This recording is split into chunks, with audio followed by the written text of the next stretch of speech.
Well, howdy. What you're looking at here are my Savage pistols. What's a Savage?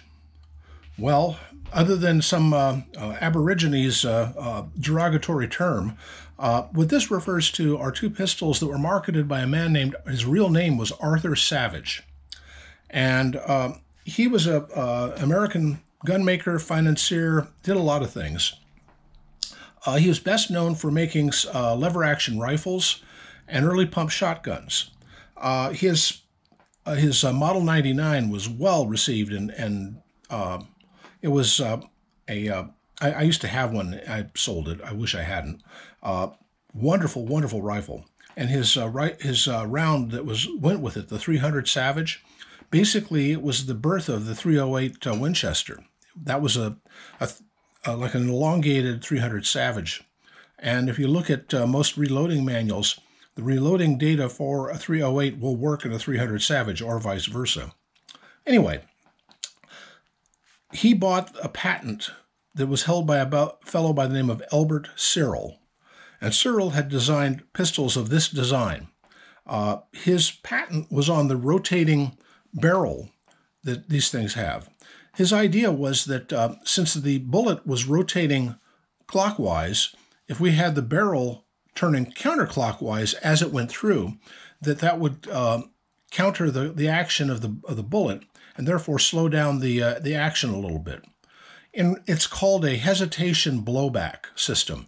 But in reality, it didn't do much, and these are really blowback pistols. But they're well-designed blowback, and the fit and finish is superb on them. This is a 1907, and this is a 1917. And this is an early model 1907 because it has steel grips on it. All the later ones had gutta percha, like this. This one is in much better shape, you can see, but this one is well worn, but it is a first model of production. This and this are not hammers. Those are cocking pieces. Savage was the runner-up of the 1911 trials for the U.S. Army. And I think he would have won if he just had as much chance to work on this design as Browning had with Colt. The Colt's 1911 was actually a redesign of a 1902, 1908, 1910, various different Colt 45s. If you watch CN Arsenal, he's recently been doing some things on the various Colts that preceded the 1911. And the thing is that with those plus feedback from the Army, Colt came up with the 1911 design, and it was basically all of those other Colts refined. This Savage basically had to go with one design, submit it, and then fail. But in the process, he made enough money to tool up to make these 32 autos. These are in 32. And I think in 1917-ish, or was it 1920, somewhere around there, they made this design in 380, briefly. And I wish I had one. Now, I can give you the whole history of the thing. 1907, they had a 1915 design, which I don't have one of, and the 1917, which I do have. I would recommend, by the way, if you're interested in the Savage pistol, buy this book. This book. That is a superb book on the Savage pistol. That, by the way, is a picture of a 45 Savage. I have held one. I certainly cannot afford one. But excellent book, by the way. Excellent book. What is this? Oh, something else similar, but not the same. The other things I have related to the Savage, though, that's the actual instruction manual that came with the pistol. And where'd it go? Did I knock it off? Nope. Somewhere I've got another book, Savage book. Oh, it's over here. I've also got this. As promotions for these, Savage had commissioned several of the very popular writers of the dime novels, or the penny dreadfuls, the adventure novels of the Old West. Buffalo Bill, for instance, had a writer ghostwrite one in his name that he submitted to Savage. And this one is by, of all people, Bat Masterson, who was indeed a writer. He was a newspaper writer from the Tammany Hall. He was an escapee from the Tammany Hall political machine in New York and had moved to San Francisco. But he developed a reputation as a gunslinger. I don't think it was a deserved reputation, but he also wrote Penny Dreadfuls and made a good living doing it. But this is one of his Penny Dreadfuls done with the Savage pistol in mind. And all of the plates that were in this book, it's a very short book, it's kind of interesting. Like this one here, if you'll notice, it's the good guy is holding a Savage pistol.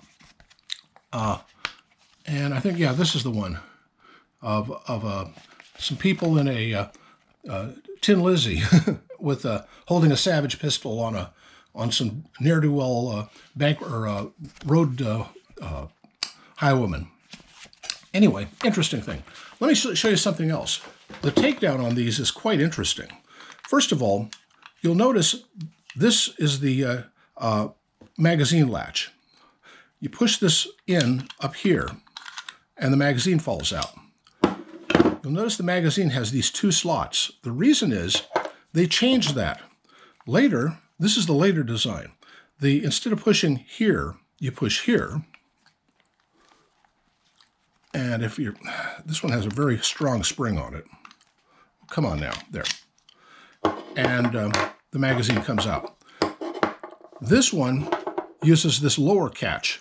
This one uses this upper catch. But the magazines fit both.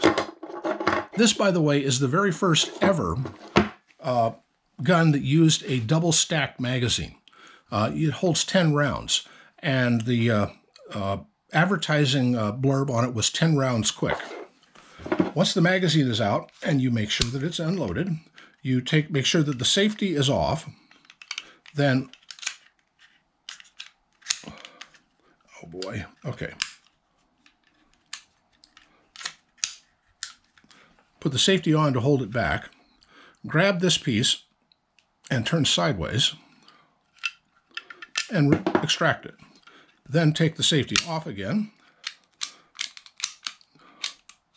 pull the trigger, and slide the whole thing apart. This one does exactly the same takedown. This one, I've had this one for many, many years. I've fired maybe 1,000 rounds through it. It's a very robust pistol. Unfortunately, in the old days before I had it, this barrel was shot with corrosive ammo and somebody didn't clean it. The inside of that barrel looks like the face of the moon. But in spite of that, it's an extremely accurate pistol. Anyway, I'll put it back together again. Put this in, take the whole thing, line this up here,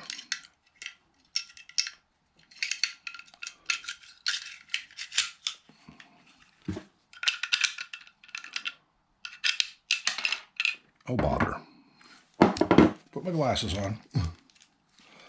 Oh gosh, this has occasionally fallen out, but I fix it. The way you do it is push that back in.